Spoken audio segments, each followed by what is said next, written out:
Puede comenzar. Bien, ok, gracias. Bienvenidos y bienvenidas a la segunda conferencia del webinario de antropología en Honduras. Mi nombre es Sandra Maradiaga y lo voy a estar acompañando el día de hoy como moderadora. Desde el Departamento y Carrera de Antropología les agradecemos por estar presentes el día de hoy. Este webinario se va a estar transmitiendo a lo largo de los meses de septiembre, octubre y noviembre. Nos van a acompañar expositores de Honduras, Nicaragua, México, Estados Unidos y Japón. El día de hoy tenemos la dicha que nos acompañe el antropólogo Elmore Wood, quien nos estará hablando sobre la construcción de identidad territorial desde la antropología histórica y la ecología cultural, el caso de la mosquitia hondureña. El profesor Wood cursó su licenciatura en antropología y geografía en la Universidad Estatal de Luisiana y su maestría en geografía cultural en la Universidad de Kansas. De 1997 al año 2005 ejerció en diferentes proyectos en la Reserva del Hombre y la biosfera del Río Plátano. Sus labores incluyeron técnico de campo en proyectos de zonificación y gerente asistente del programa de entrenamiento de promotores de ecoturismo. Luego del 2006 al 2007 fue coordinador del programa de empresas ecoturísticas de RARE. Del 2007 al 2010, director ejecutivo de la Alianza Intercultural Pech Miskito Garifuna. Del 2010 al 2011, director general de las artes en la Secretaría de Cultura, Arte y Deportes. Del 2011 al 2013, coordinador del componente de fortalecimiento institucional del programa Desarrollo Integral de Pueblos Autóctonos de Honduras, de la Secretaría de Pueblos Indígenas y Afrohondureños. Del 2013 al 2015, fue el coordinador del componente de fortalecimiento de las organizaciones indígenas en el proceso de titulación de tierras y ordenamiento territorial de la zona cultural de la biosfera del Río Plátano. Y desde el año 2015 hasta la fecha ejerce como docente en la carrera de antropología de la Universidad Nacional Autónoma de Honduras. En la universidad ha desarrollado proyectos de investigación en temas como la territorialidad de Baquinasta basada en la relación de sus comunidades con su entorno, el caso de la ciudad del Jaguar en la Reserva del Hombre y la biosfera del Río Plátano. También la investigación aplicada a la mosquitia, una construcción de un modelo de forestería comunitaria indígena en el Consejo Territorial de Pismos. También la construcción de identidad indígena en la tribu Tolupán, Liquihue. El profesor Wood fue colaborador en la elaboración del catálogo Aníbal Cruz. También fue colaborador en la publicación La experiencia de la educación intercultural bilingüe en Honduras por la Universidad Pedagógica Francisco Morazán. Y se desempeñó como editor del módulo instruccional sobre derechos humanos de los pueblos indígenas y afrohondureños. Sus temas de investigación e interés abarcan la construcción de identidad territorial, gobernanza territorial y lenguas nativas de Honduras. Antes de continuar con el profesor Wood, queremos agradecerle al Centro de Arte y Cultura del licenciado Ricardo Cáceres por todo el apoyo en la realización de este webinario y también a los conferencistas que nos van a estar acompañando a lo largo de estos meses. Les recordamos que nos pueden acompañar todos los martes y jueves a las 4 de la tarde desde las diferentes plataformas, ya sea por Zoom o Facebook Live, de las páginas del Centro de Arte y Cultura, de las páginas de la Universidad Nacional, UNAVAlle de Sula y la Facultad de Ciencias Sociales. Al final vamos a tener un espacio para preguntas y comentarios que pueden enviarlas a los distintos chats en las plataformas que mencioné. Así que sin más, pasaremos a la conferencia con el antropólogo Elmore Wood. Muchas gracias, maestro. Muchas gracias, Sandra. Muy buenas tardes a todos los que nos acompañan.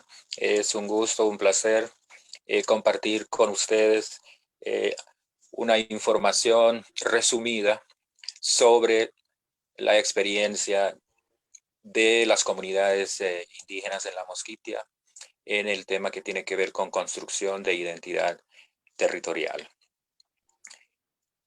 Siguiente slide. Bueno, la región de la Mosquitia, para muchos ya conocidos, ¿no?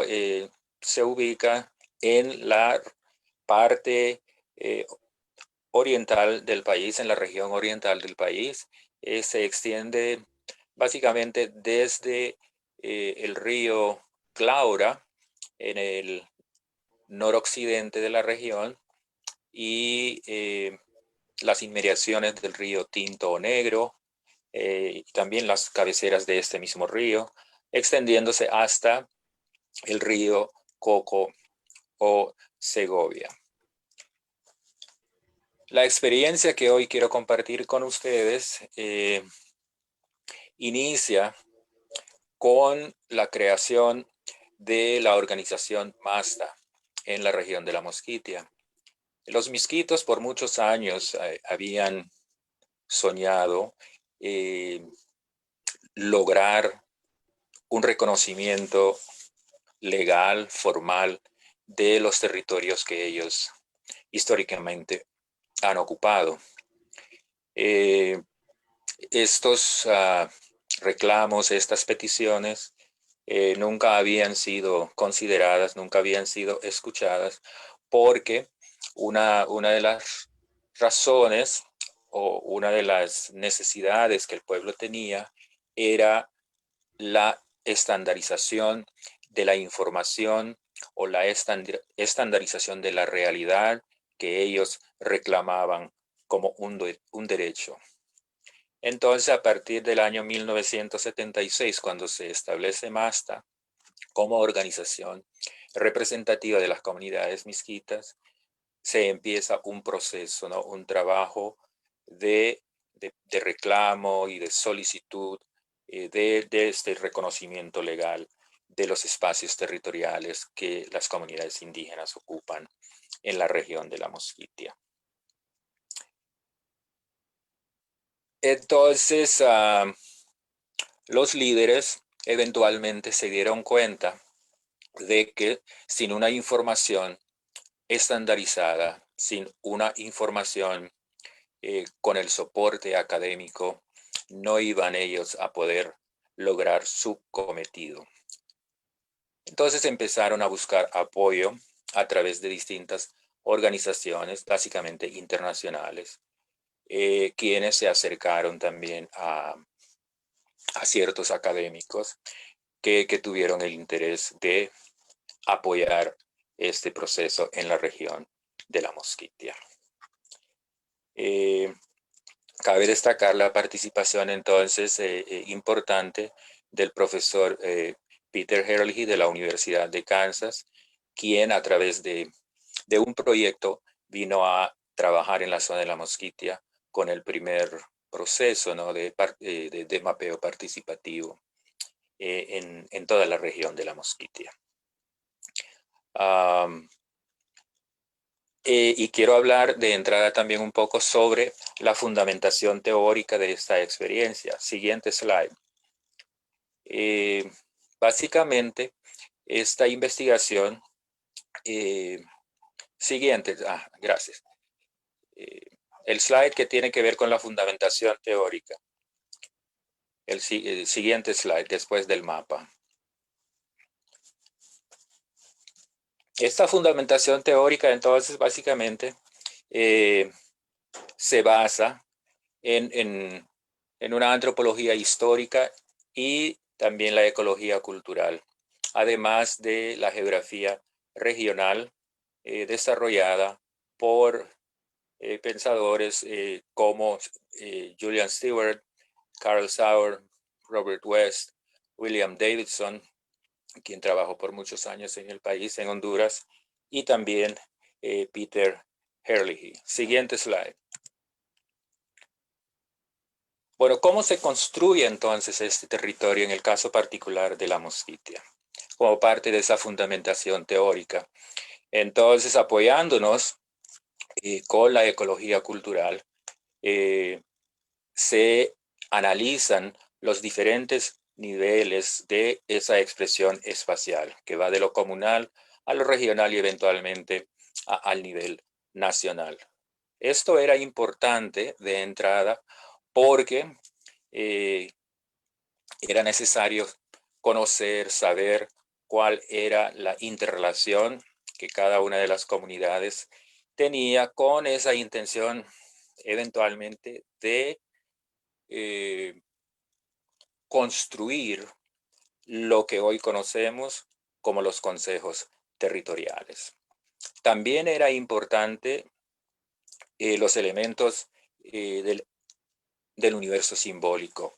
Conocer esta realidad era muy importante porque también el territorio, en el caso particular de la Mosquitia, se define o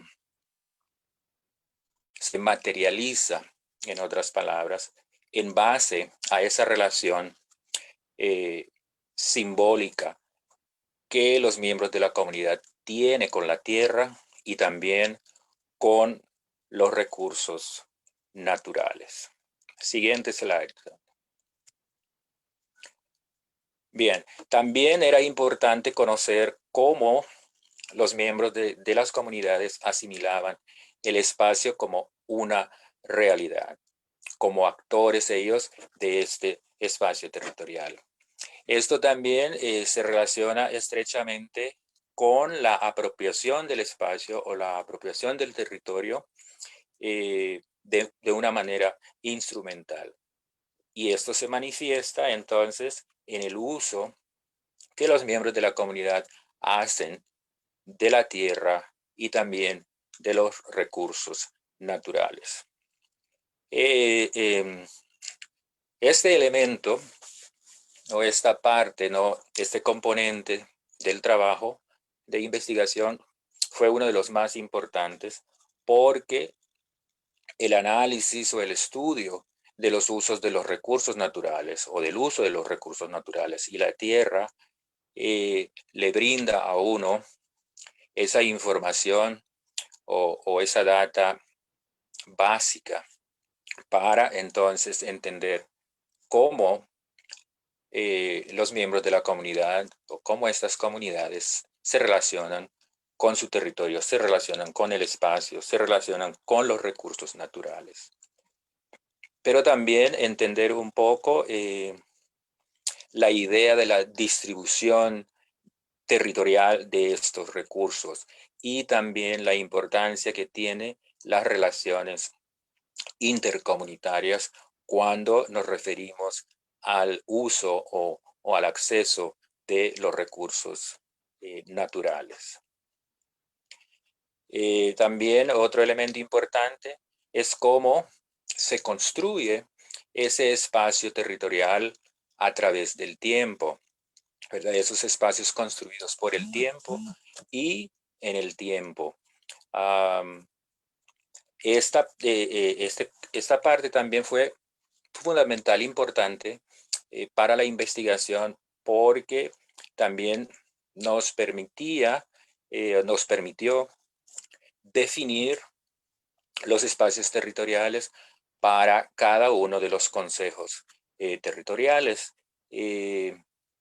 Uno de los elementos más conflictivos, ¿no?, en la definición de estos espacios territoriales tenía que negociarse, ¿no?, con diferentes comunidades, entre diferentes comunidades, para llegar a la definición formal, ¿no?, de estos espacios geográficos.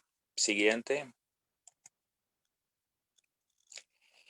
El sentido identitario también, otro elemento muy importante que ellos tienen, los miembros de la comunidad tienen, ¿no?, a través del comportamiento, a través de los usos que ellos hacen con los recursos naturales, con la tierra, a través del comportamiento, ¿no?, a través de esa relación que ellos tienen con su espacio. El otro elemento también importante era ese sentido de identidad y de pertenencia a este espacio territorial, que se define a través de la autoadscripción muchas veces, o también por la inclusión por parte del pueblo, la comunidad, o por parte del grupo étnico que comparte este territorio. Siguiente. Ahora bien, hablando un poco sobre la metodología utilizada desde un inicio, se aplica, ¿no?, la metodología participativa, la investigación, una investigación aplicada participativa. Uno de los primeros procesos emprendidos por el profesor Herlihy fue la zonificación, el proceso de zonificación de la biosfera del río Plátano, en el que yo participé. En ese entonces, el proceso, la metodología era conocida como zonificación participativa, en el caso de la biosfera del río Plátano.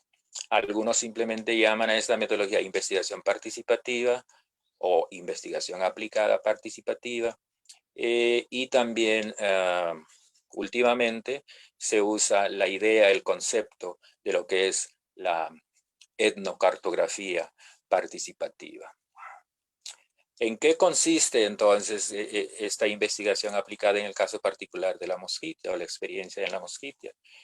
Es cómo trasladar el conocimiento cognitivo, ¿no?, que los miembros de la comunidad tienen sobre su territorio, sobre su cultura, sobre sus recursos naturales, en conocimiento estándar.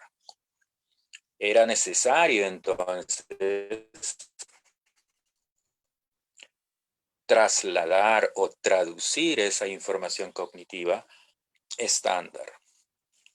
Entonces, ¿cómo se logra eso? Es a través de la interrelación, a través de la interpretación de las imágenes mentales de las personas, de las comunidades, que eventualmente entonces se escribe en documentos o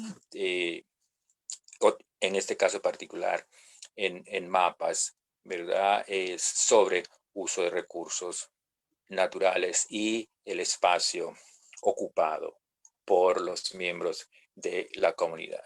Toda esta información tenía que ser entonces consensuada por los líderes de la comunidad. No eran decisiones unilaterales, sino que eran decisiones básicamente consensuadas por representantes de las comunidades que trabajaron con este proceso de construcción de toda esta información relacionada al territorio. Entonces, esas manifestaciones que se externalizan nos permite entonces interpretar e ir construyendo el conocimiento científico para entonces dar soporte a todo el proceso, ¿no?, de legalización y eventual titulación de las tierras de la Mosquitia. El conocimiento tradicional sobre el uso de los recursos naturales, otro elemento muy importante. También anteriormente hablábamos sobre el simbolismo, que tiene que ver mucho con el uso gobernado, ¿no? Por esa cosmovisión que se materializa, ¿no?, en un sistema simbólico muy particular en el caso de la Mosquitia.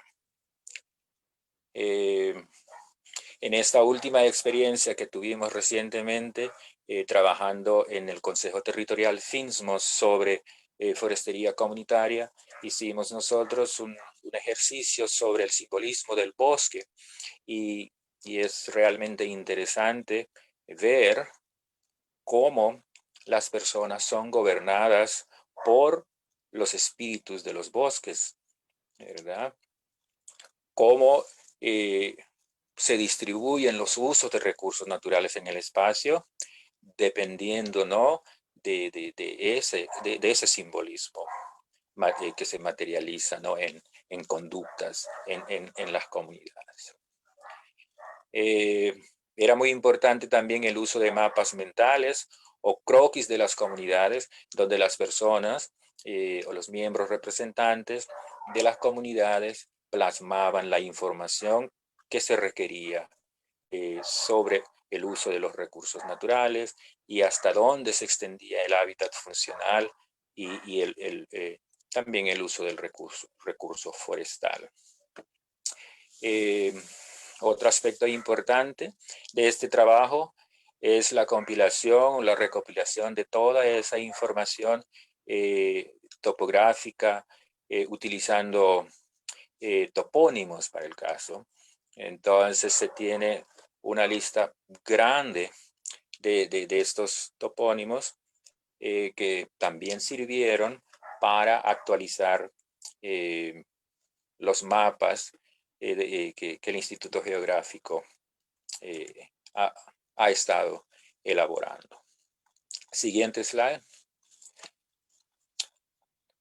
Bien, entonces, siguiendo con este proceso de investigación participativa, se seleccionaron miembros de las comunidades a través de asambleas que fungían o trabajaron como investigadores locales, quienes en sus comunidades, a través de asambleas, recopilaron entonces toda esa información de manera sistemática sobre ocupación, sobre usos, sobre normas de uso de los recursos naturales y los topónimos que mencionábamos anteriormente. Entonces, esta información se recaba a través de mapas, a través de cuestionarios, a través de encuestas, asambleas y grupos focales con líderes de las comunidades. Entonces, era importante, ¿no?, esa relación dialéctica entre académicos y también entre los investigadores locales, ¿verdad? Una relación de mucha confianza, porque en muchos casos mucha de la información era información muy delicada, entonces tenía que crearse de entrada un ambiente de mucha confianza mutua para realmente llevar el trabajo eh, de manera tranquila, de la manera esperada. Bueno, hubieron muchas dificultades porque este tipo de información también crea mucha suspicacia, o la compilación, la recopilación de este tipo de información crea mucha suspicacia, mucha duda, mucho temor en las comunidades, y todos los miembros involucrados, todos los actores involucrados tenían que realmente trabajar bastante en este sentido de mantener la confianza para poder recopilar la información que se necesitaba. Siguiente slide. Aquí ya vamos viendo unas imágenes de cómo se hizo el trabajo. Inicialmente se elaboraron, estos mapas mentales, ¿verdad? Que luego se tradujeron o se convirtieron en información digitalizada, en información estándar. Entonces, en estos mapas se compilaron información sobre cada uno de los usos de recursos naturales que las comunidades hacen y hasta dónde se extiende ese tipo de uso, incluyendo también aquellos espacios que no son utilizados supuestamente, ¿no? O aparentemente no son utilizados, pero por el mismo simbolismo del que estábamos hablando, hay muchos espacios en la Mosquitia que la gente no toca porque allí moran los espíritus, o allí viven, o existen ciertos árboles con espíritus que deben ser protegidos y cuidados para el caso. Siguiente slide. Aquí tenemos otra imagen, otro ejemplo de cómo ellos entonces trasladaron esa información cognitiva, como le decíamos anteriormente, ese conocimiento cognitivo a ya información estandarizada. Siguiente slide. Entonces, con esos mapas, con esos croquis iniciales, se va entonces construyendo, elaborando entonces los mapas de uso de uso de recursos naturales, y también de cómo se configura entonces este espacio, de cómo entonces las comunidades interactúan o se interrelacionan en cuanto al uso del espacio, en cuanto al uso de los recursos naturales. En este mapa inicial, en este ejercicio inicial digitalizado, podemos entonces nosotros ver cómo se distribuye ese uso, ¿verdad? Cómo las comunidades intercalan a través del uso, cómo las comunidades traslapan, como dicen en la Mosquitia, cómo las comunidades traslapan el uso de los recursos naturales. Entonces aquí ya vamos nosotros entonces teniendo una idea de cómo definir esos espacios territoriales o lo que conocemos hoy como consejos territoriales. O sea, como pueden ver ustedes en este mapa, no fue fácil realmente definir estos espacios porque ningún grupo aglomerado, ninguna de las áreas o comunidades identificadas como redes entre sí querían ceder estos espacios. Entonces, se tuvo que realmente negociar por mucho tiempo en algunos casos. Para el caso, aquí tenemos el ejemplo de Baquinasta y Diunat, la zona de Barrapatuca con la zona de Brus Laguna, fueron estos los dos consejos que más conflictos tuvieron para definir ese espacio territorial. Pero a través de las negociaciones y los consensos se llegaron, ¿no?, a definir los espacios territoriales que hoy conocemos como Consejo Territorial, que más adelante vamos a mostrar también el mapa como resultado final. También este mapa incluye, como podemos ver aquí, esta nomenclatura que representa los usos de los recursos naturales. De cada uno de los usos de los recursos naturales se fueron identificando en este espacio territorial con el fin entonces de tener ese apoyo estandarizado de esa información académica para hacer los reclamos, ¿no?, o el reclamo sobre el derecho a la tierra de parte de las comunidades indígenas. Siguiente. Otros elementos importantes para la documentación necesaria era fundamentar la ancestralidad que las comunidades reclamaban. Entonces, para eso, o sea, ellos, o sea, recurrieron a este viejo tratado Waikiki-Cruz, que para muchos no fue observado, no fue implementado, nunca se cumplió este tratado. Entonces, que las comunidades realmente merecían un reconocimiento legal eventualmente. También la cartografía participativa del que estábamos hablando, una opinión favorable de parte de la Procuraduría General de la República era necesaria. En el caso de la biosfera del río Plátano, o sea, los consejos territoriales en la biosfera del río Plátano tenían un título ya otorgado a favor del Instituto de Conservación Forestal. Entonces fue una de las regiones como más conflictivas en cuanto a este tema también. Costó muchos años convencer a la Procuraduría, ¿no?, para que opinara de manera favorable o se abriera el espacio para la titulación dentro de la biosfera del río Plátano. Entonces, prácticamente lo que el ICF hizo fue, con esta opinión favorable de la Procuraduría de la República y también con un decreto legislativo favorable, desmembrar este espacio que le pertenece o que le pertenecía para otorgarle los títulos a los consejos territoriales dentro de la biosfera del río Plátano. Se necesitaba también hacer un trabajo histórico, un breve estudio histórico antropológico que justificara esa ancestralidad, un censo poblacional actualizado y también cada consejo territorial constituido tenía que tener también su personalidad jurídica para poder hacer este reclamo. Siguiente slide.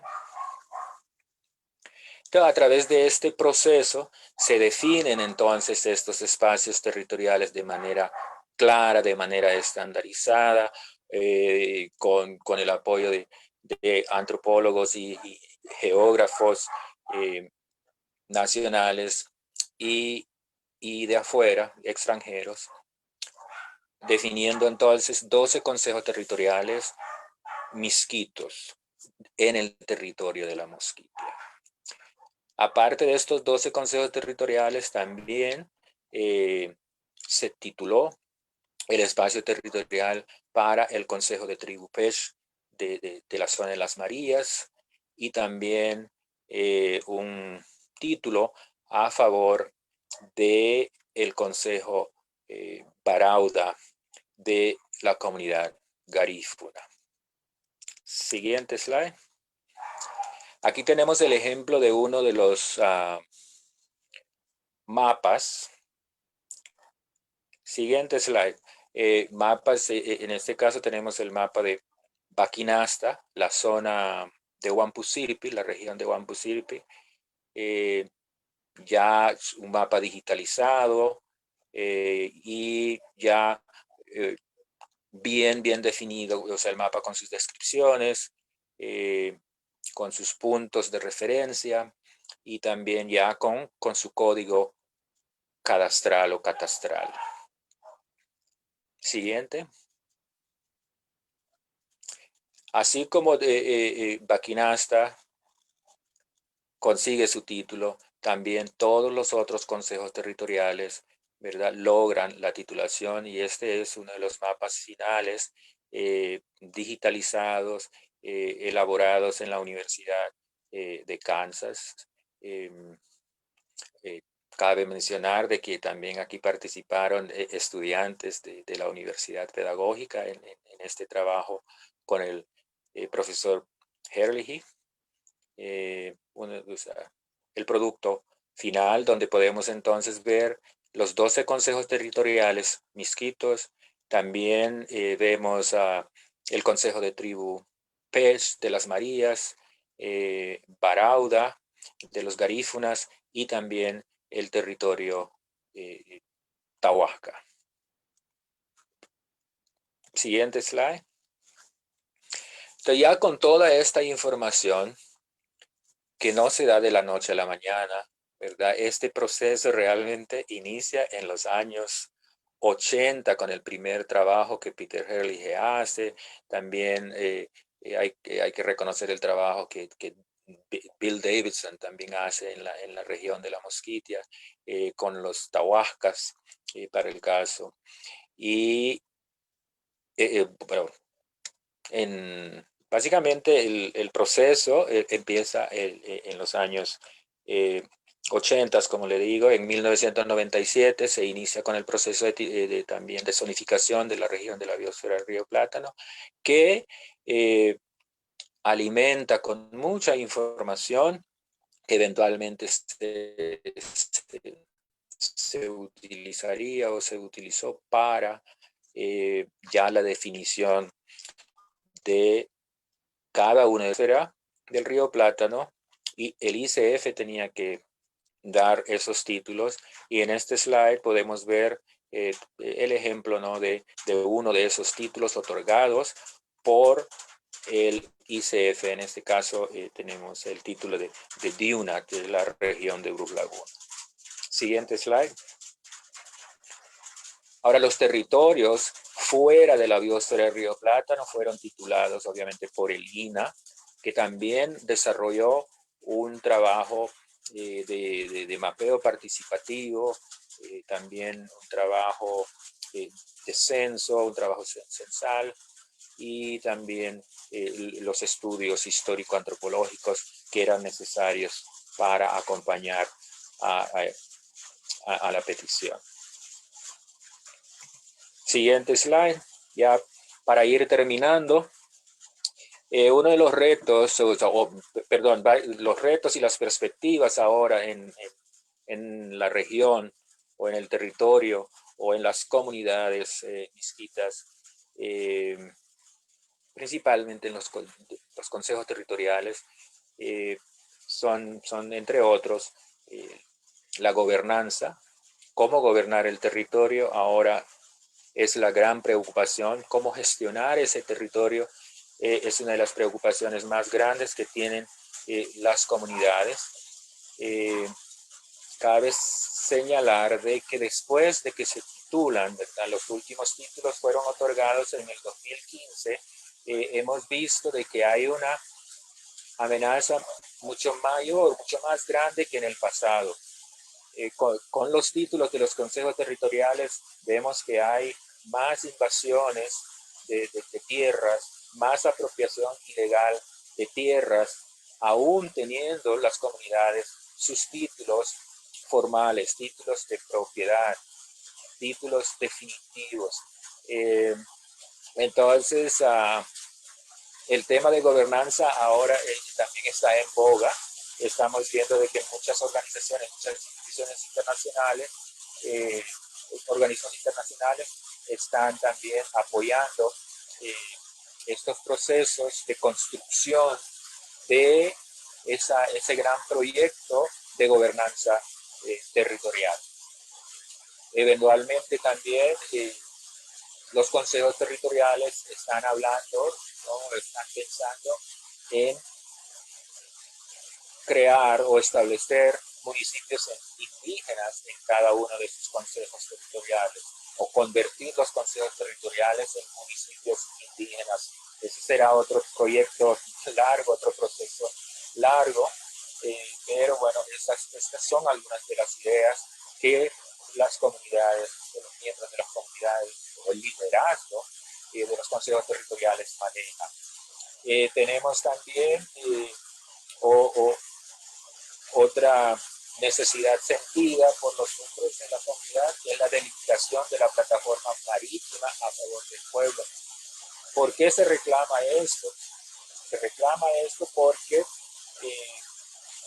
los campos de pesca, las islas, los cayos, los atolones que están en los mares de la Mosquitia realmente no son aprovechados de la manera indicada por parte de los miembros de la comunidad. Aunque sí reconocemos, ¿no?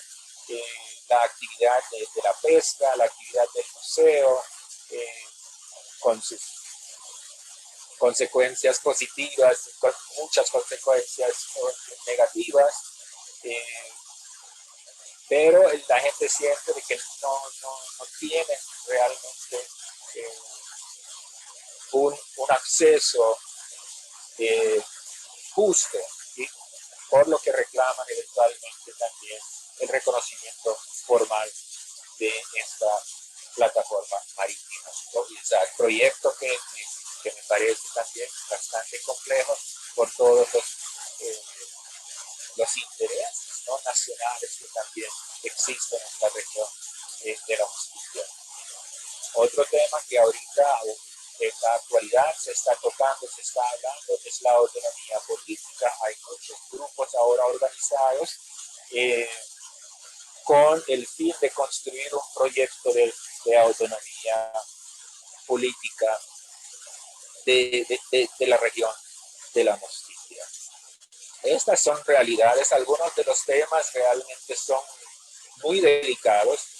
Para muchos no deberíamos de estar hablando de estos 4 temas que yo tengo aquí, o 4 proyectos o problemas para la gente de la región, pero esto es algo que viene de las comunidades, por mucho que, o sea, por muy raro que todo esto nos parezca, por muy irracional que todo esto parezca, son temas de los cuales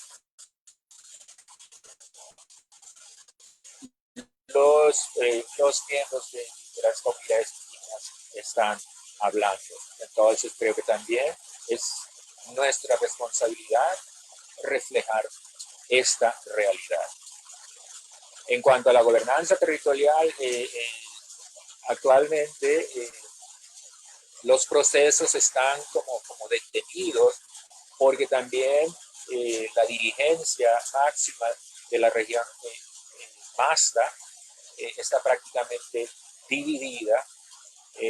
Entonces hay muchos conflictos también internos en la actualidad que está deteniendo este proceso de gobernanza, ¿no? que muchas instituciones del Estado y también organismos de afuera quieren apoyar.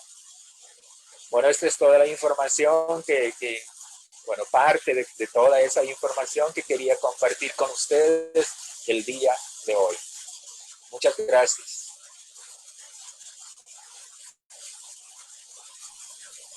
Muchas gracias, profesor. Ya tiene unas cuantas preguntas, así que vamos a comenzar con las preguntas y comentarios. Está cayendo una lluvia copiosa. Te voy a conseguir mis audífonos para escuchar mejor.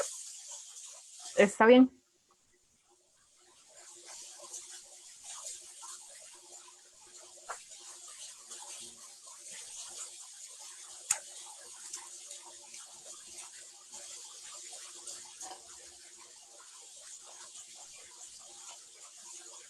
Hola. Listo. Listo. ¿Me escucha claro? Sí. Ok. Por parte de Carlos Palacios, le mando saludos. Gracias. Y pregunta que cuando se refiere al simbolismo que se manifiesta en los territorios de la Mosquitia, ¿cuánto de este está influenciado por la religión protestante o católica? O al igual que con el pueblo lenca, el sincretismo está tan internalizado que es difícil interpretar lo antiguo del presente. En el caso de la Mosquitia, fácilmente se puede interpretar lo antiguo del presente, ¿sí? Porque tiene mucha relación con ese mundo espiritual también de los moravos, de los cristianos. Pero en el caso de Finsmos, pudimos identificar nosotros entidades espirituales muy particulares sin ninguna influencia foránea.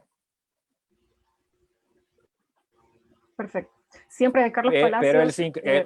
Pero el sincretismo religioso existe, ¿verdad?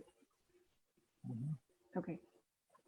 Sobre el tema de los espacios territoriales, ¿cómo quedaron los recursos marinos y estos consejos territoriales se pueden considerar ejercicio de poder local que sobrepasa o se sobrepone al de las municipalidades de la zona?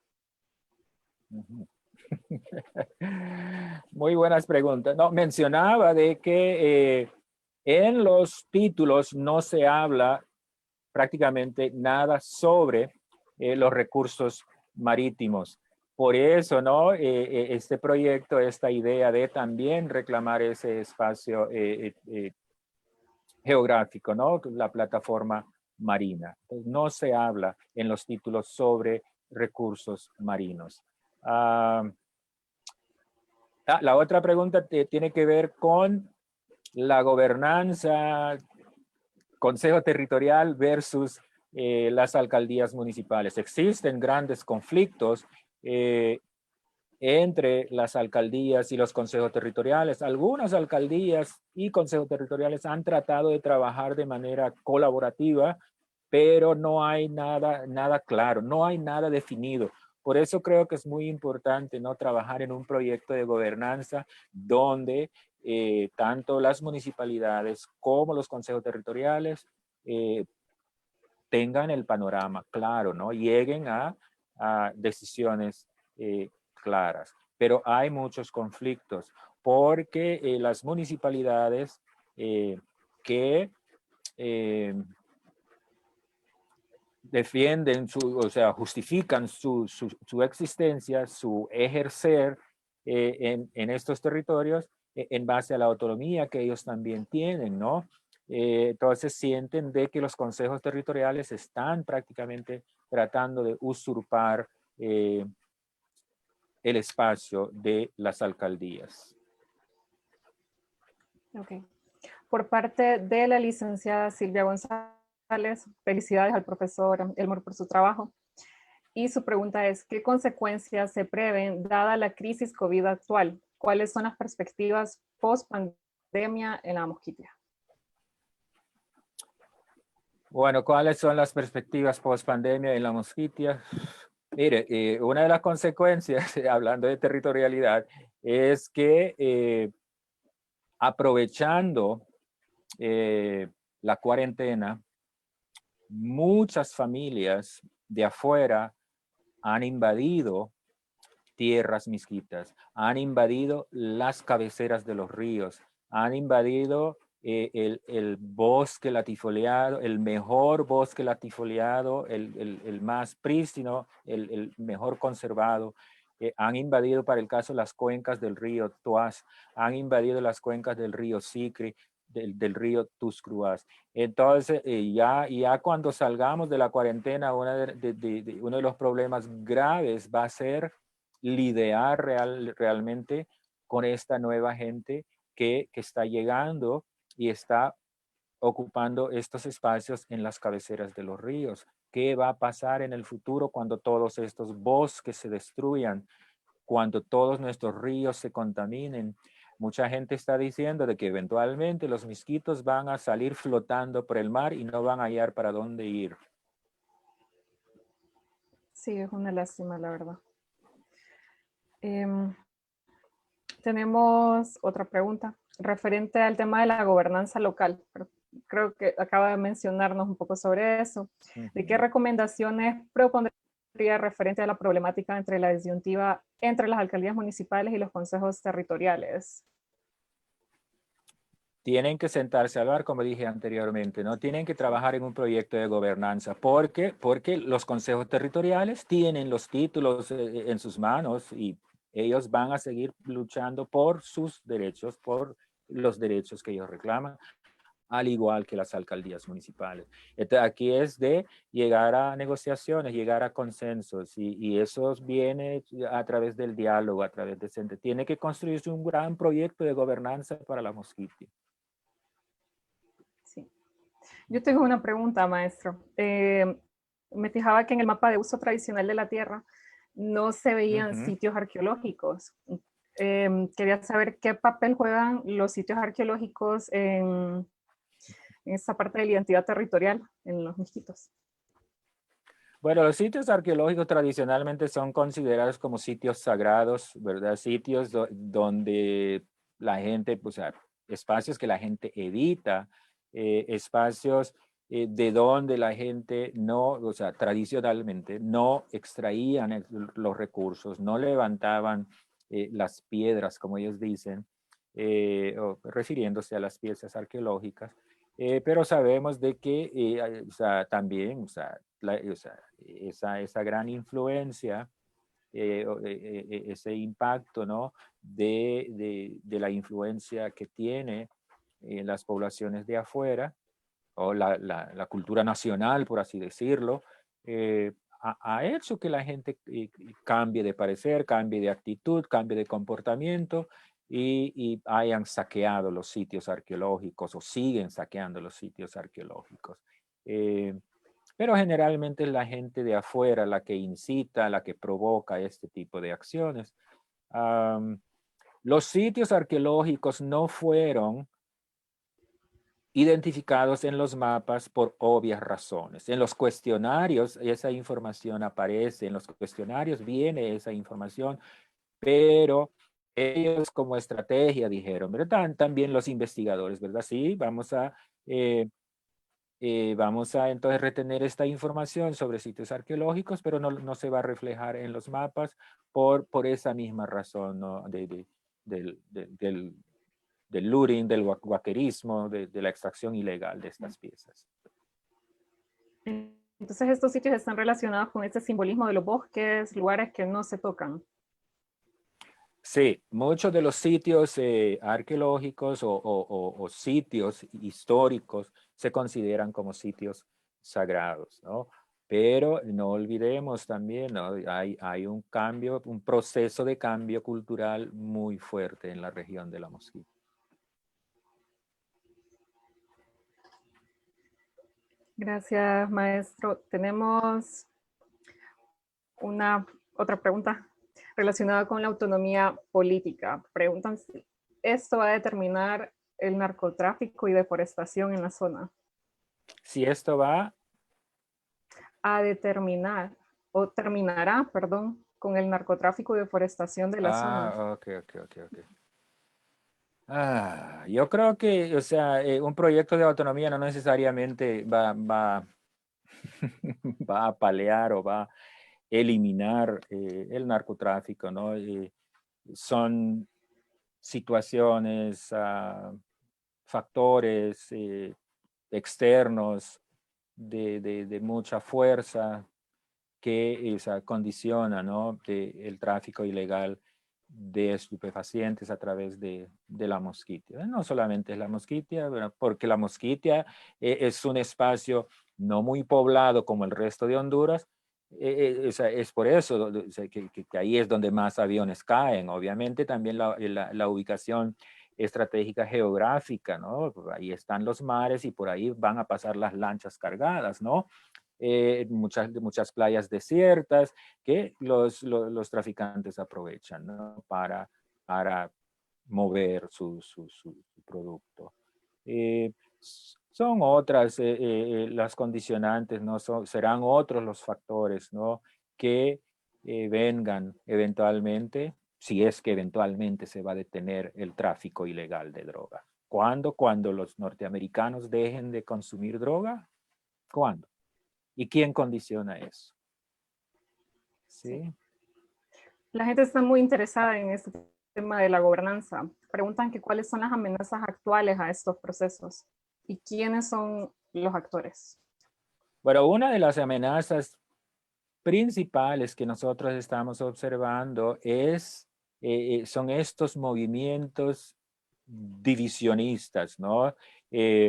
Son estas organizaciones paralelas que se están construyendo, que se están dando con el apoyo de mentes foráneas, con el apoyo de cerebros de afuera, obviamente con el interés de acaparar los recursos de la mosquitia. Esa es la realidad. Entonces, lo que ha pasado últimamente con la división de Masta es un ejemplo tácito. También los consejos territoriales están teniendo serios problemas ahora. Hay una crisis seria de gobernabilidad o de gobernanza territorial en este momento, porque la gente dice, entonces, ¿a quién vamos a escuchar? ¿A quién le vamos a creer? ¿A qué consejo territorial o a qué junta directiva vamos a hacerle caso? Entonces, mucha gente en la actualidad, en este preciso instante, mucha gente dice, pues ya no vamos a hacer nada por un proyecto autonómico, ya no vamos a hacer nada por un proyecto de gobernanza local a través de los consejos territoriales, porque todo es una farsa. Entonces, los interesados foráneos, obviamente, y también los interesados locales, ¿verdad? Los interesados locales en los recursos naturales de la mosquitia están felices con esta realidad, con esta crisis. Sí, termina dividiendo al movimiento que en realidad quiere proteger la mosquitia. Sí, definitivamente. Sí. Otra pregunta relacionada con este tema del narcotráfico. Preguntan cómo esto influye en el conflicto territorial. ¿Cómo influye en el... bueno, tristemente hablando, hay mucha gente, muchos líderes que participan en los consejos territoriales que son a la vez o que están a la vez involucrados en esta actividad ilícita, ¿verdad? Y es un tema muy, muy delicado del que yo no quiero seguir ahondando, ¿verdad? No sé quiénes nos estarán escuchando o viendo. Sí. Es el Estado es el gobierno es el que tiene que poner mano dura. Uno como persona, uno como ciudadano, uno como miembro de una comunidad étnica o uno como miembro de la comunidad académica, no se puede meter a estos temas, ¿no? Que son muy delicados. Claro, sí. Más aquí en Honduras. Otra pregunta relacionada con el tema de identidad. ¿Cómo se percibe esa, podríamos asumir una línea divisoria, ¿verdad?, entre la mosquitia nicaragüense y la mosquitia hondureña? Bueno, reconocemos que existen los dos territorios, pero tradicionalmente, históricamente, la Mosquitia ha sido un solo territorio, pero bueno, las dos repúblicas definen su espacio y dividen la Mosquitia en dos, a través o por medio del río Coco o Segovia. Entonces, cuando uno está en las comunidades ribereñas, en el Coco, Huanqui, Coco, Segovia, se da cuenta de que la gente no está pensando de que está cruzando de Honduras a Nicaragua o de Nicaragua a Honduras, la gente que vive en esa región. Mucha gente tiene sus hijos en la escuela en el lado nicaragüense y tiene sus sembradíos en el lado hondureño. Muchos nacen con doble identidad, por así decirlo, ¿no? Son hondureños y son nicaragüenses y portan las dos identidades, muchos. Pero sí también reconocemos, o sea, la gente también reconoce de que el río Coco es el referente, ¿no? El río Coco es el que divide a las dos naciones. Y